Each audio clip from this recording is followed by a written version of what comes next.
yang merupakan sebuah ensiklopedia ilmu pengetahuan yang mencakup logika, ilmu alam, matematika, dan metafisika.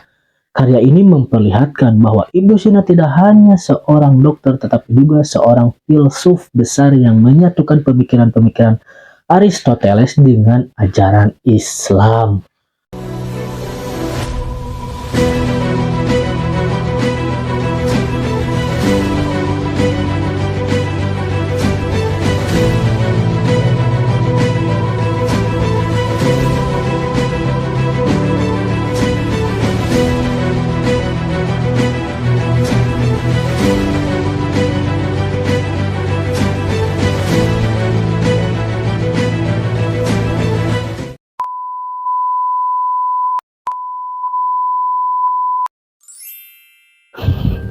Selamat datang di Zona Mang Asik.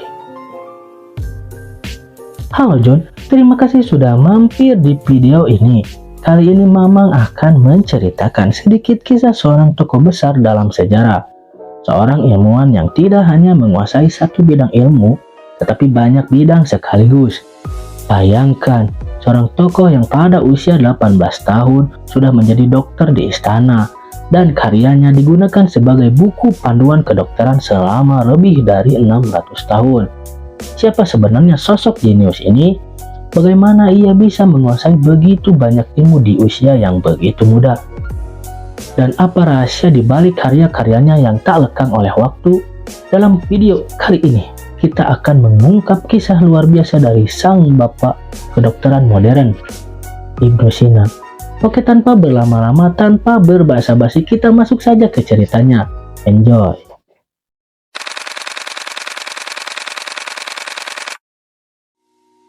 Ibnu Sina yang memiliki nama asli Abu Ali Al-Husain Ibnu Abdullah Ibnu Sina lahir pada tahun 980 Masehi di desa kecil bernama Afsana, dekat kota Bukhara.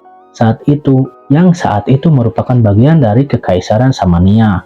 Ayahnya Abdullah adalah seorang sarjana dan pejabat penting di pemerintahan, sementara ibunya Sitara adalah seorang wanita yang penuh kasih sayang dan bijaksana. Sejak kecil, Ibnu Sina telah menunjukkan kecerdasan yang luar biasa. Ayahnya, yang juga seorang cendekiawan, sangat mendukung pendidikan putranya. Ibnu Sina mulai belajar dengan bimbingan ayahnya di rumahnya. Pada usia yang sangat muda, beliau sudah bisa membaca dan menulis dengan baik.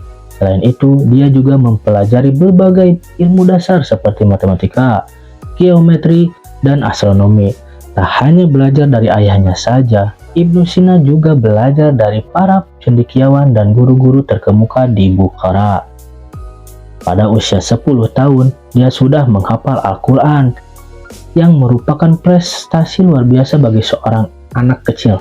Kepintaran dan rasa ingin tahu yang besar membuat Ibnu Sina seringkali bertanya tentang hal-hal yang jauh di luar pemahaman anak seusianya, John. Seperti pertanyaan tentang alam semesta, kehidupan, dan pengetahuan lainnya. Salah satu hal yang menarik perhatian Ibnu Sina pada saat itu, langit malam yang penuh dengan bintang. Rasa ingin tahunya yang besar tentang alam semesta membuatnya tertarik pada ilmu astronomi. Dia sering menghabiskan waktu di malam hari mengamati bintang dan bertanya-tanya tentang apa yang ada di luar sana. Hal ini menunjukkan bahwa sejak kecil, Ibnu Sina sudah memiliki minat yang luar biasa. Ibnu Sina sudah memiliki minat yang luas dan dalam terhadap berbagai cabang ilmu pengetahuan. Serta pada usia 16 tahun, Ibnu Sina sudah menguasai berbagai ilmu pengetahuan dasar. Mulai tertarik pada kedokteran.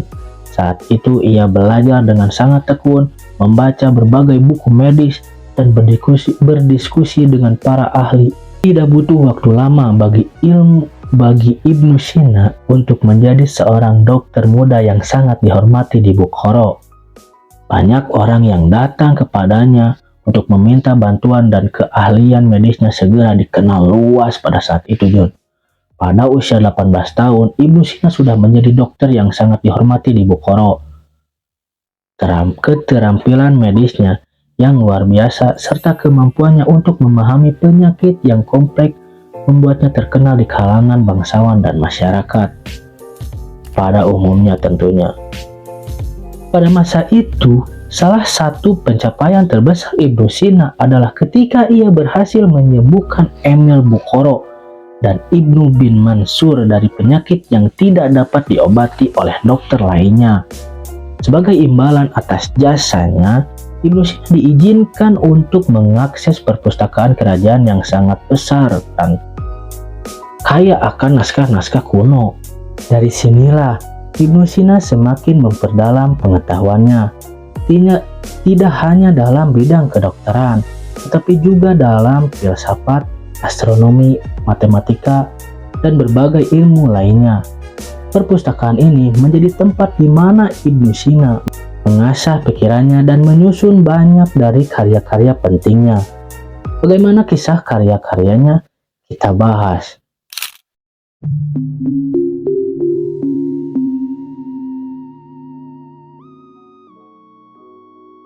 Setelah kejatuhan dinasti Samaniyah, Ibnu Sina mulai melakukan perjalanan ke berbagai kota di Kekaisaran Samaniyah dan Persia, seperti Gorgan, Rey, Hamadan, dan Isfahan.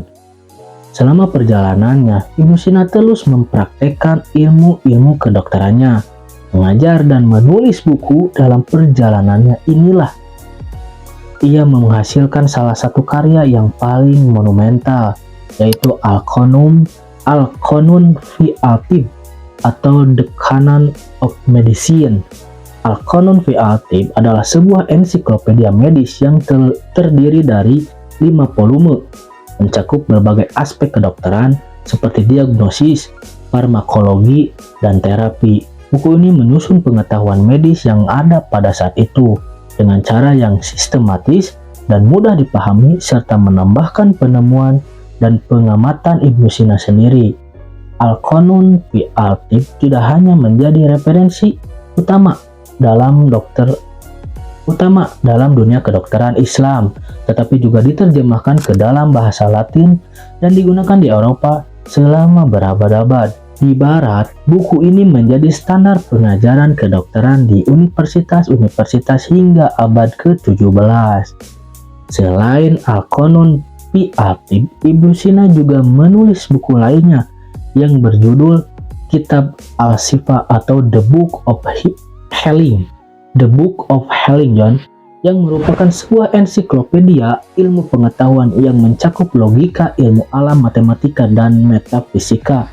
Karya ini memperlihatkan bahwa Ibnu Sina tidak hanya seorang dokter tetapi juga seorang filsuf besar yang menyatukan pemikiran-pemikiran Aristoteles dengan ajaran Islam. Ibnu Sina juga seorang guru yang dihormati dan dia banyak mengajar serta menulis tentang berbagai topik. Pengaruhnya sangat besar di dunia Islam, di mana ia dikenal sebagai Syekh Al-Rais atau pemimpin para cendekiawan. Karyanya melintasi batas-batas geografis dan zaman tentunya, menjadikannya salah satu tokoh terpenting dalam sejarah ilmu pengetahuan. Seiring berjalannya waktu, Ibnu Sina terus menulis, mengajar, dan melakukan penelitian meskipun kesehatannya sudah mulai menurun. Meski begitu, semangatnya untuk berkontribusi di dalam ilmu pengetahuan tidak pernah pudar. Ia masih melakukan perjalanan dari satu kota ke kota lain, berbagi ilmu dengan banyak orang dan menulis karya-karya besar yang terus dikenang hingga saat ini. Salah satu perjalanan terakhir Ibnu Sina adalah ke Isfahan, di mana ia tinggal dan bekerja di bawah perlindungan Ala al-Daula, seorang penguasa lokal yang sangat menghormati dan mengagumi kecerdasannya. Di Isfahan, Ibnu Sina melanjutkan penelitiannya dan menulis banyak buku hingga akhir hayatnya. Namun, kesehatan Ibnu Sina yang terus menurun akhirnya memaksanya untuk menghentikan kegiatan intelektualnya yang begitu intens. Menurut catatan sejarah, Ibnu Sina menderita penyakit kolik yang cukup parah. yang akhirnya membawanya pada akhir hidupnya. Meskipun ia memiliki pengetahuan medis yang luar biasa, penyakit yang dideritanya sulit diobati pada masa itu. Hingga akhirnya pada tahun 1037 Masehi, dalam usianya yang ke-57 tahun, Ibnu Sina meninggal dunia di kota Hamadan, Persia. Kabar kematiannya menyebar dengan cepat, meninggalkan duka mendalam bagi murid-muridnya, penguasa yang menghormatinya, serta seluruh dunia Islam yang kehilangan seorang ilmuwan besar. Ibnu Sina dimakamkan di Hamadan, dan hingga hari ini makamnya menjadi tempat yang sering dikunjungi oleh para peziarah dan orang-orang yang ingin menghormati jasa-jasanya. Karya-karya Ibnu Sina terus hidup dan mempengaruhi ilmu pengetahuan di seluruh dunia, menjadikannya tokoh abadi dalam sejarah. Warisan Ibnu Sina tidak hanya terletak pada buku-bukunya saja yang ditulis John, tetapi juga pada pengaruh yang terus ia berikan terhadap dunia ilmu pengetahuan. Melalui karya-karyanya, Ibnu Sina menginspirasi generasi demi generasi ilmuwan, baik di timur maupun di barat. Ia benar-benar seorang bapak kedokteran modern yang meninggalkan jejak tak terhapuskan dalam sejarah. Kontribusi Ibnu Sina yang luar biasa dalam kedokteran, serta pemikirannya yang mendalam dalam filsafat dan ilmu pengetahuan lainnya, membuatnya dikenal sebagai bapak kedokteran modern. Hingga hari ini, nama Ibnu Sina terus dikenang sebagai salah satu ilmuwan terbesar yang pernah hidup. Seorang polimath yang ilmunya tidak hanya memperkaya peradaban Islam, tetapi juga peradaban dunia. Kisah hidup seorang Ibnu Sina ini adalah pelajaran tentang dedikasi, kerja keras, dan cinta yang mendalam terhadap ilmu pengetahuan. Dari masa kecilnya, dari desa kecil Afsahan, hingga akhir hayatnya di Hamadan, Ibnu Sina telah mengukir sejarah dengan ilmu dan kebijaksanaannya. Mari kita terus mengenang dan meneladani semangat Ibnu Sina dalam mengejar ilmu dan memberikan manfaat bagi dunia.